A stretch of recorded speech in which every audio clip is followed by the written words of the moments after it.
This is Eric Frankhouse, the GM for Shadow of the Arena. This is episode 2 of Behind the Seal, where we kind of dive into what I ran, how it went, how it didn't go, and really if I liked it or not. Actually, I should say I always love it.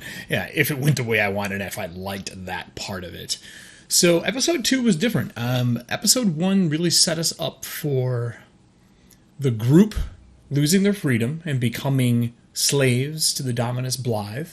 And forcefully he took it over with his gnolls and with his Myrmidons just murdering everybody there that they've worked with for years at the paid gladiatorial academy. Episode 2, after Zox chopped the legs off of Elverex, the original Ludus owner, and the Lanista, and he was hung up on a spike in the middle of the place. We cut to them getting ready to be auctioned on auction night within the bathhouse at the AGA Arena, which has now been renamed Purgatory. Yeah. So I had set this up to be something really different. I wanted to use the lights and shadows not in a dungeon delve situation, but so the rooms that they all knew before, because they've been training here and they've recovered their wounds, and they've sore muscles and hot tubs and all that kind of stuff, and bathed here, and all the recuperation, the time spent in this bathhouse is very personal. And I wanted to strip all that away, just like I stripped away all the people they knew in the first episode. And it's hard because we're doing this in a 3-hour window. You got to figure 5 to 10 minutes startup, so you're chopping 10 off. 15-minute intermission, so now we're like 25 minutes. Another 5 to 10 minutes at the end. So really, I'm looking at like 2 hours and 20 minutes to compress this into. And I tried to set it up for the next episode. So I had them all be oiled up, healed to where they weren't bleeding out all over the place, except for one person on purpose, which was the dwarf. And then after that, I wanted them to have to talk to different Dominus or Lanistas, and I set up a group of them and have that be how they handled finding out who they're going to work for, because Blythe didn't want them. He didn't want their people there. He didn't want their camaraderie, and he wanted to shatter them and break them. And if he had to keep them, he had his own plan, which didn't end up happening. I was going to send them to hell and drag them back through it in episode 3 if they ended up staying with Blythe, because they couldn't find someone they wanted, or they plotted to kill him, because I don't know what this group's going to do. So I talked to all the different Lanistas and Dominus that we were there. My personal favorites, the one they went with, which was Zorbier, a changeling, hence the doppelganger dice we gave away. I really liked him, and being able to have the flipping token.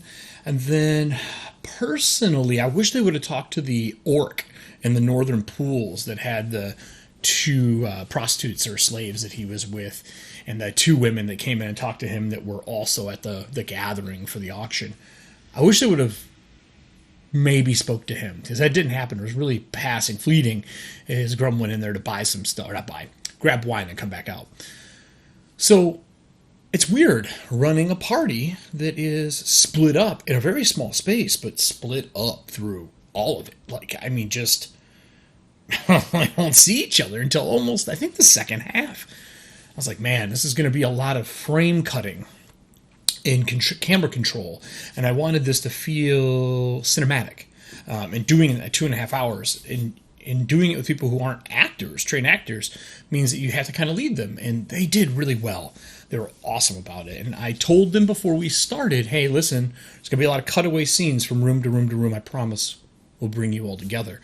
And I found that by being transparent and giving them that, hey, we'll all be together eventually piece, they just leaned in. I mean, I can't even. Sylvia went toe to toe with one of the Lanistas or Dominus, the Clockwork Centaur one, who hates humans. He uses humans to pull his chariots. And he threw down with them. Not only did he throw down with them, the crowd gave him a hot poker and weapon, which ended up lighting the oil on fire on the guy who was like greasing up his joints and stuff because he's a clockwork. Didn't see that coming.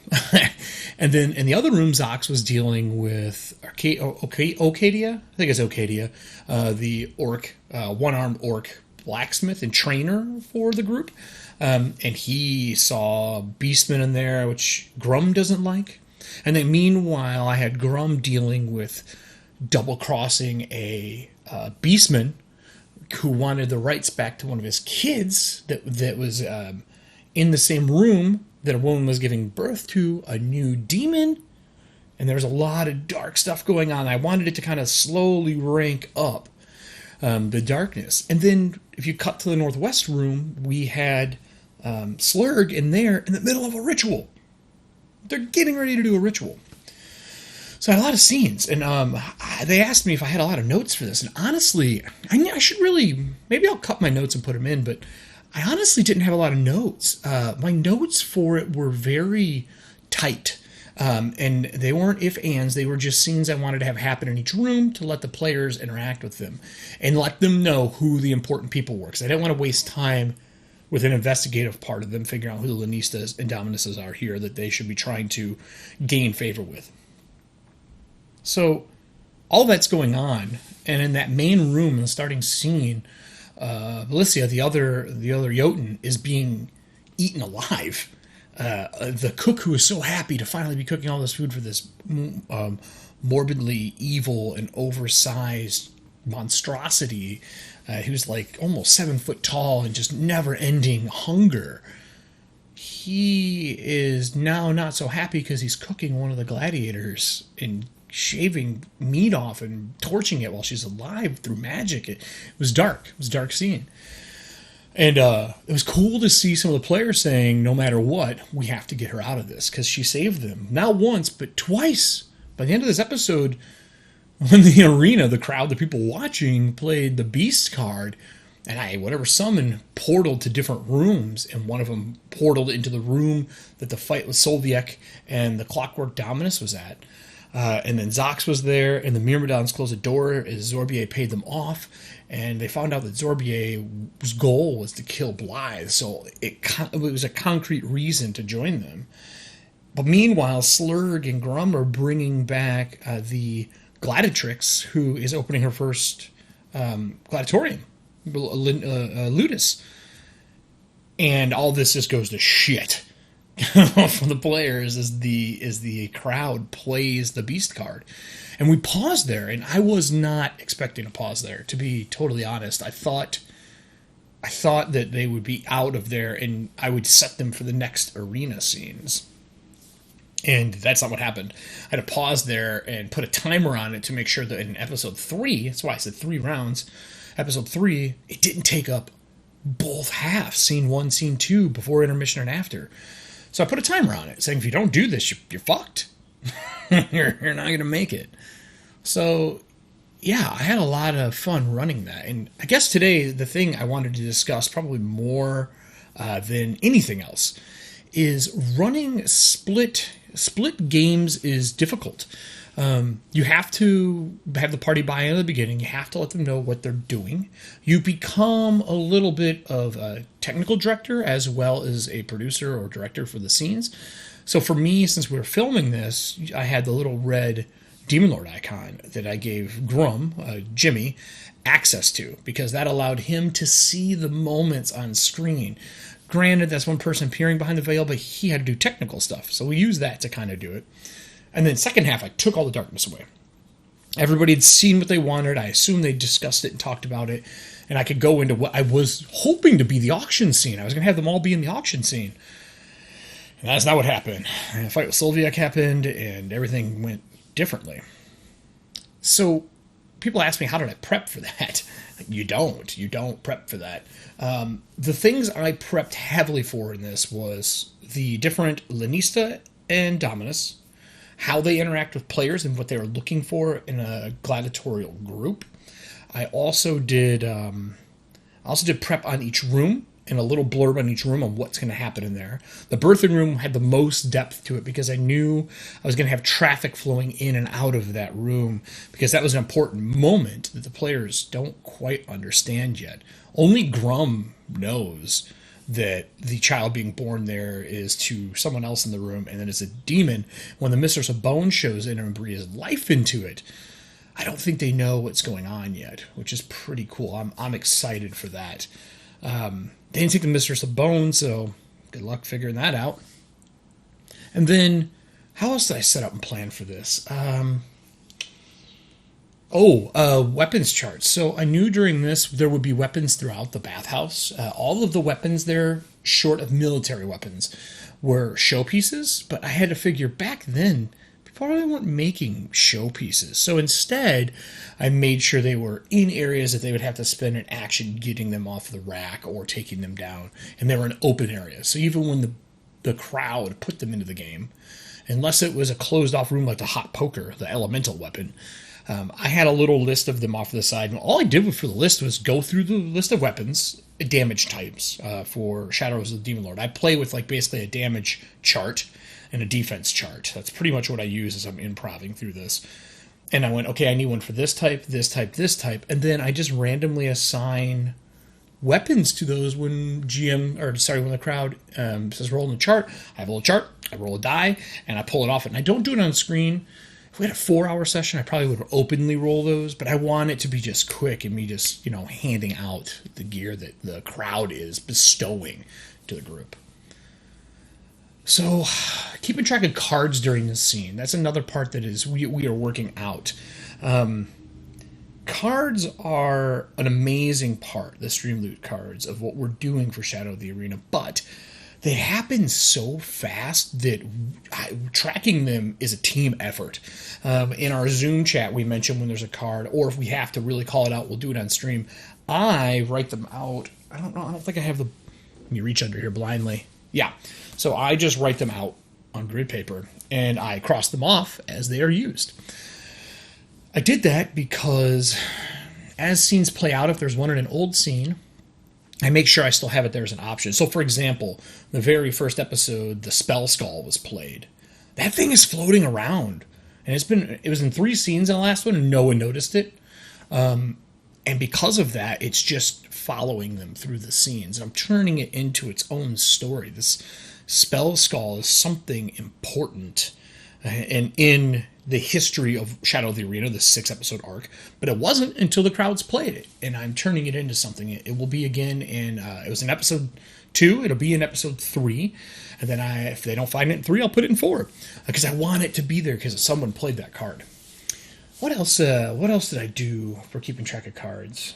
A lot of shout-outs just from people. I try to keep the Twitch stream up, but I can't interact with it as a GM as much as I can as a player, but my players are really good at watching it, which is awesome. And we had 40-something in there on one of our sessions, and cards were just flying by, especially when we hit intermission. And what I've found is a great way for us to compile cards is to do it before intermission so they can play it during intermission. I'm going to do it really heavily in the third one, I think, for the third episode that we're going to do. But episode 3 is going to be coming up, and I'm setting that up a little different. I'm making it tougher. And I'm making it tougher because I found I need a gradient scale with the arena, the crowd, the people watching, participating. If I don't make it more difficult, my players are steamrolling through things where injury should be happening and critical should be happening. And I've been slowly adding more injury into the game. I do want to start heavy with it because this is a new system for some people, but we're going to be on the third one. So I'm going to have some more injuries going on, and it's going to be a bit tougher. And it's starting with that Summon Beast fight. And I have a really cool idea for how I want to do that. But yeah, I have loved running this. I hope you, watching these behind the seals, I'm helping you some, understanding my process and what I'm doing. If you have questions about how I'm running this, what I'm doing, post down in the comments below. I'll answer them. There's YouTube. I'm going to get them. And then watch us live. We're trying to make this event, we're all trapped at home, and we're trying to make this event so that live is interactive as possible through the stream loot cards. We give some free packs out when you come. Sometimes Casey goes hog wild and gives out more cards during the session if he wants help. Cheaters, I know, cheaters. And it's a cool community of people. Some of them we know really well because that's how all streaming starts. Some of them I don't know at all, and they're coming from Praetor's Rejects, people who are fans of Jimmy's stuff and watching. Some are KC fans and so on. But come join us live. It's the second and fourth Wednesday of every month. We have a dice giveaway every single week, thanks to Norse Foundry. And the Norse Foundry guys are awesome. But that's it from me for Behind the Seal. Just a quick, I want to glimpse on episode 2. I'm sorry this didn't come out last week.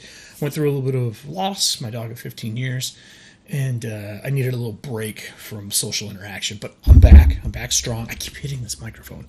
I'm back strong, and I'm super excited to be doing this. So watch Shadows of the Arena.